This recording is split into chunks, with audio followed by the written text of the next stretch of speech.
आज की कहानी आपके भरोसे का कत्ल कर देगी और आपको यह सोचने पर मजबूर कर देगी कि क्या देश है जहां पर सरकारी कार्य करवाने के लिए आपको इस तरह से अपनी इज्जत को कुर्बान करना पड़ता है कि या इतनी बड़ी कीमत आपको चुकानी पड़ती है कि जिसको सुनने के बाद और जानने के बाद आपका भी रूह कांप जाएगा।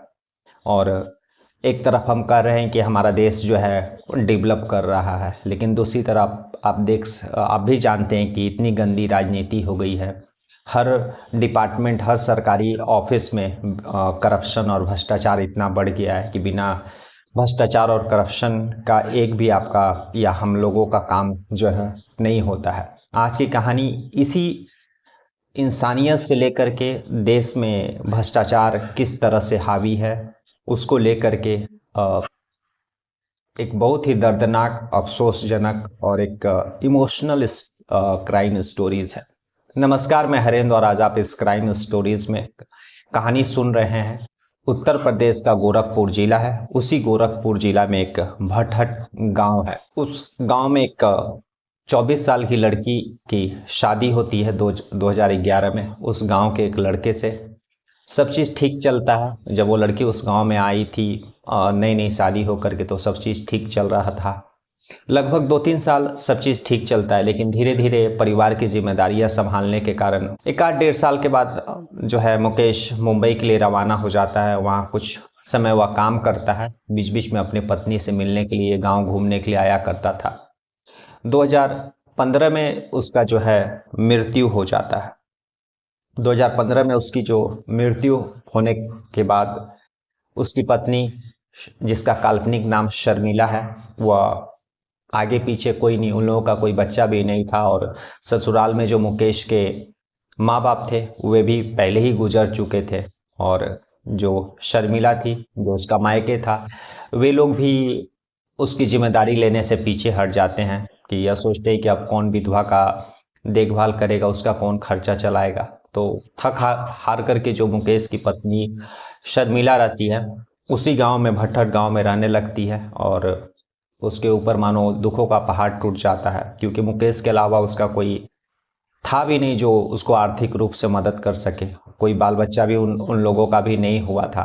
तो शादी के 2-3 साल तक सब चीज़ ठीक चला। मुकेश मुंबई जाता है, बीच बीच में आते भी रहता है, लेकिन 2015 में उसका जो है मृत्यु हो जाता है। और मृत्यु भी आप जैसा कि जान रहे हैं कि गांव में आज भी, भारत के बहुत सारे गांवों में लोगों को यह नहीं मालूम रहता है कि किस वजह से, किस बीमारी से मृत्यु हुई है। वहाँ पर बस लोग यही बोलते हैं कि हाँ मौत हो गई है, मर गया आदमी, लेकिन उसका पीछे क्या कारण है, क्या रीज़न है, कौन सी बीमारी है, आज भी लोग, बहुत सारे लोगों को, बहुत सारे गाँवों में लोग पूछने भी नहीं जाते और उन लोगों को पता भी नहीं रहता है।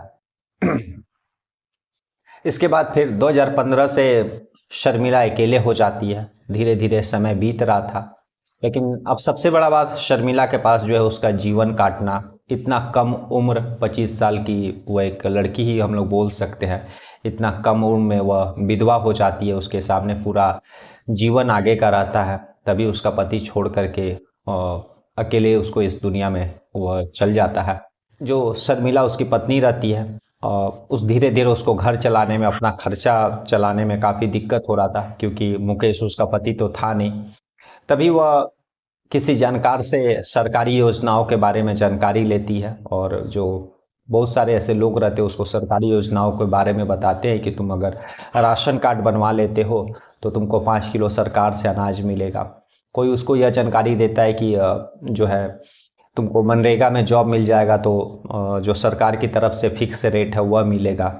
और विधवा पेंशन भी बोल करके एक होता है, जिसमें भारत सरकार 18 वर्ष से 55 उम्र की वैसी महिलाएं जिनके पति मर चुके हैं, उन लोगों को सरकार जो है एक फिक्स अमाउंट 500 या 1000, अलग अलग स्टेट में अलग अलग जो है, इसलिए सरकार की तरफ से दिया जाता है। तो बहुत सारे लोग उसको इस तरह का मतलब जानकारी देते हैं कि तुम अगर उस तरह का कार्ड बनवा लेती हो और विधवा पेंशन में नाम दर्ज करवा लेती हो तो तुमको महीने के भी मिलेंगे, और राशन भी 5 किलो तुमको चावल मिलने लगेगा।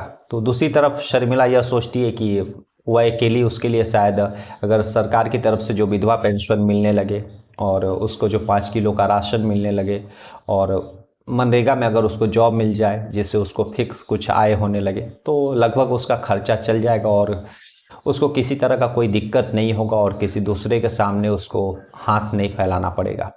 यही सब सोच करके फिर वह पता करती कि वह सारा डॉक्यूमेंट, सारा जो राशन कार्ड है कैसे बनेगा।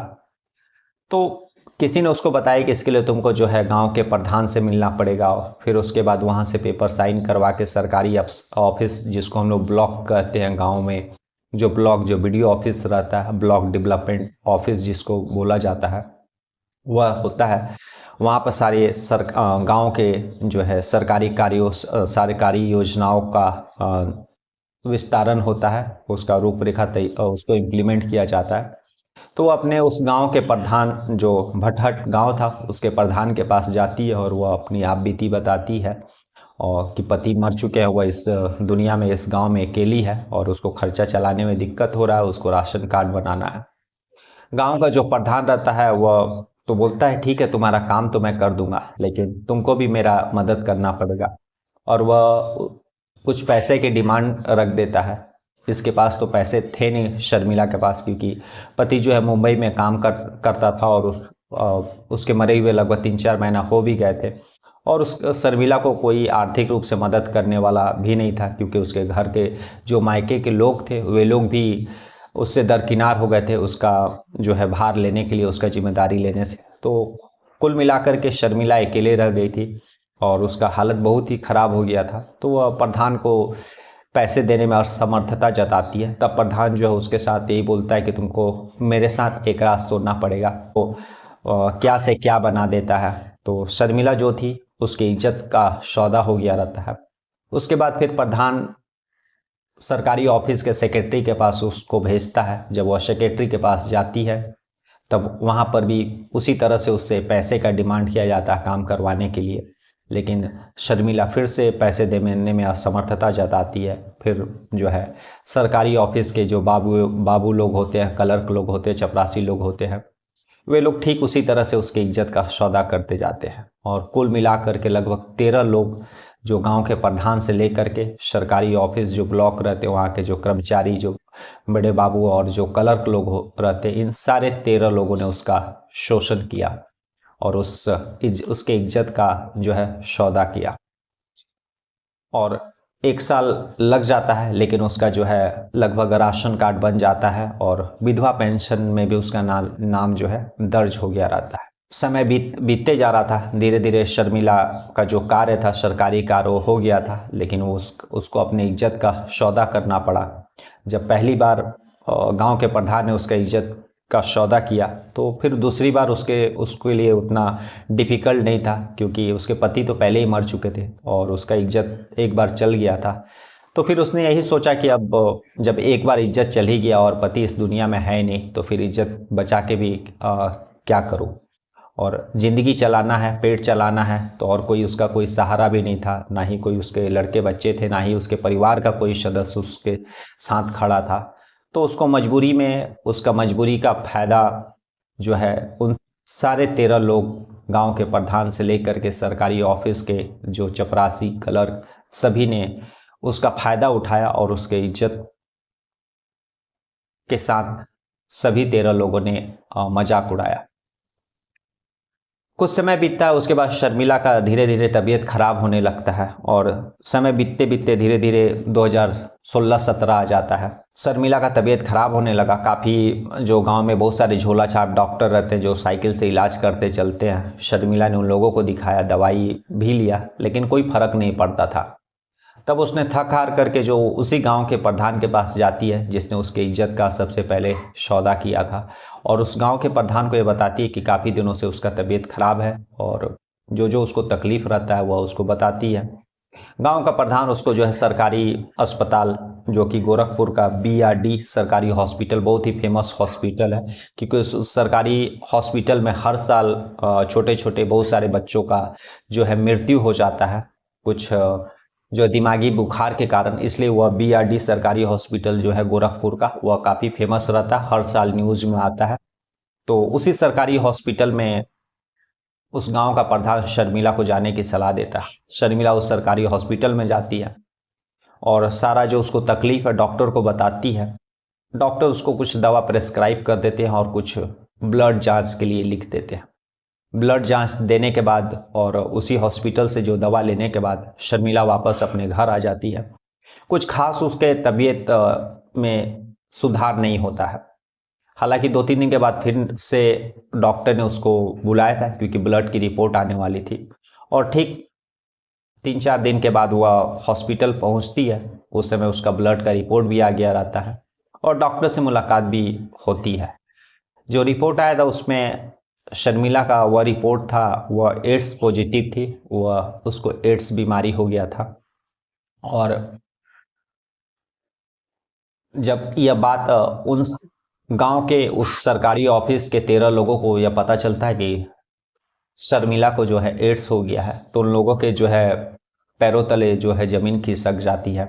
वे सभी 13 लोग जिन लोगों ने शर्मिला के साथ उसके मजबूरी का फायदा उठाया था, वे लोग भी उस सरकारी अस्पताल पहुंचते हैं और एक एक करके अपना ब्लड HIV टेस्ट के लिए देते हैं। और जब उन लोगों का कुछ दिन के बाद रिपोर्ट आता है तो वे सारे 13 लोग जो है एड्स पॉजिटिव निकलते हैं।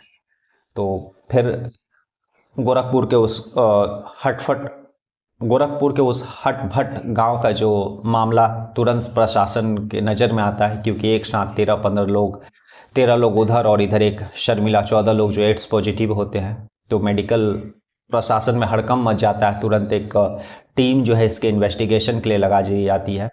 तो इन्वेस्टिगेशन में यह बात सामने आई कि कैसे 13 लोगों को एक साथ एड्स हो गया। तब यह बात मामला सामने आया कि उन सारे 13 लोगों ने जो है शर्मिला के साथ गलत काम किया था, उसका गलत फ़ायदा उठाया था, और उसी गलत फ़ायदा का नतीजा है कि भगवान उन लोगों को वैसी सज़ा दी कि जिसका आवाज़ भी नहीं हुआ, और सारे लोग 13 लोग जो है उन लोगों को भी एड्स हो गया।